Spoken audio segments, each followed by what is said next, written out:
Hey everybody, Sean from Media Assault here, and it's time once again for another movie review. This time out, I'm going to be taking a look at 2015's Ant-Man, which just came out actually a couple days ago. And I am doing this video completely off the top of my head. I don't have a script, haven't written anything down, mainly because I just wanted to get a video up since it's been so long since I've done one. I saw Ant-Man yesterday, which was Sunday. And I have to say that I really enjoyed it. There won't be any spoilers in this review if that's something you're worried about. I never put spoilers in my review if I can help it. One thing that's cool about Ant-Man is the fact that it's part of the Marvel Cinematic Universe. And the thing that's cool about that is it can tie in all these other characters and all these other movies and their storylines that are all intertwined. So if you've seen Iron Man and Captain America and Thor, Guardians of the Galaxy, The Incredible Hulk, all of those films are intertwined or connected in some way. Some less obviously than others, and this is one of those less obvious ones, except for, of course, a cameo that has been spoiled all over the internet. I'm not going to say who's in this, but it does show a very direct connection to the Marvel Cinematic Universe. But if you wanted to start fresh, I guess, this is probably one of the more self-contained movies in the Marvel Cinematic Universe. It tells the story of Scott Lang, who is played by Paul Rudd, and he's sort of a criminal with a heart of gold, if you would venture to say something like that. He's actually got a really good heart. He's got a daughter that he really cares a lot about, but he had this, as he calls it, he burgled someone who was taking advantage of people, and he took the money that he stole and he gave it back to the people that this person stole it from, but that landed him in jail. Ant-Man starts out, he's just getting out of jail, and he's determined to be on the straight and narrow. He doesn't want to go back to a life of crime. He wants to find a job. He wants to pay child support because he's no longer married to the woman that he had the daughter with. So, be that as it may, he eventually comes into the conscience of Hank Pym, who's played by Michael Douglas, and Hank Pym is the inventor of something called the Pym particle, which can actually compress the space between atoms and make things shrink, but also make organic matter shrink. So he could actually shrink a person or an animal, anything organic or inorganic, down to a very small, almost molecular level.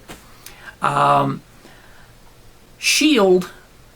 and others have been trying to get the secrets of the Pym particle from Hank Pym for quite a while, and he knew that it could be used as a weapon, and he always kept it to himself, to the point where he actually left the company that he started to protect his secret. His one-time mentor, whose name I can't recall, he actually tries to invent something that is very similar to the Pym particle, going through intense trial and error trying to get something that works the same, but his intent is to weaponize it. So he is basically the bad guy in this film. Hank Pym decides that he needs to take that power away from, and I feel stupid that I can't remember the character's name, but he eventually becomes a character called Yellow Jacket, and he wants to take that Pym particle ripoff away from this guy to help stop him from using it as a weapon, which will basically cause chaos. That's something that's repeated over and over in the film, that if this falls into the wrong hands, it will cause chaos. So Pym recruits Scott Lang to wear this suit, and he calls him Ant-Man, and he can shrink down and go back to normal size basically by pressing a button on this suit, but using a specially designed electromagnetic amplifier, I guess, that he wears in his ear, he can actually control ants and other insects. Mostly, I think, ants, though. I don't think he does anything other than ants. So that he can use the power and the strength of the ants to help out Ant-Man. It's sort of having like an army for hire for free. That's all I'm going to say about the movie. It sounded very long-winded. It's actually not as complex as it may sound. It's very easy to get into. The fact that Paul Rudd is in this film should give an indication to the amount of humor in this film. It's very humorous. It's very lighthearted. Excuse me. There are a lot of laughs to be had in this. But it doesn't really take itself seriously, but the story isn't ridiculous enough to be stupid. It's just very entertaining. I laughed a lot during the film. I enjoyed myself a lot more than I thought I would. And I thought the special effects were fantastic for the most part. I did not see the 3D version of the film.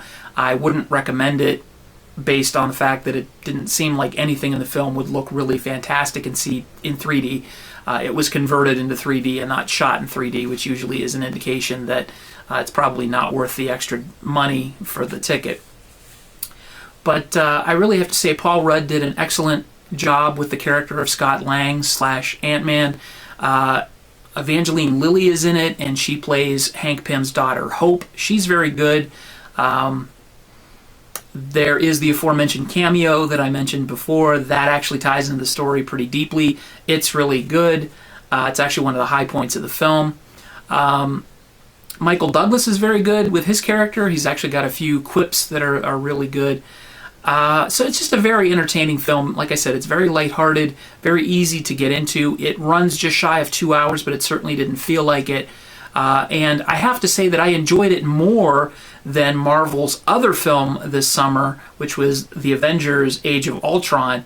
I didn't do a review of that film, and I'll just sort of summarize my feelings for that film. It was entertaining, but it just seemed sort of like it was meant to tie a lot of pieces together, and unfortunately, it felt very mechanical, no pun intended, with the whole fact that the main villain is a robot.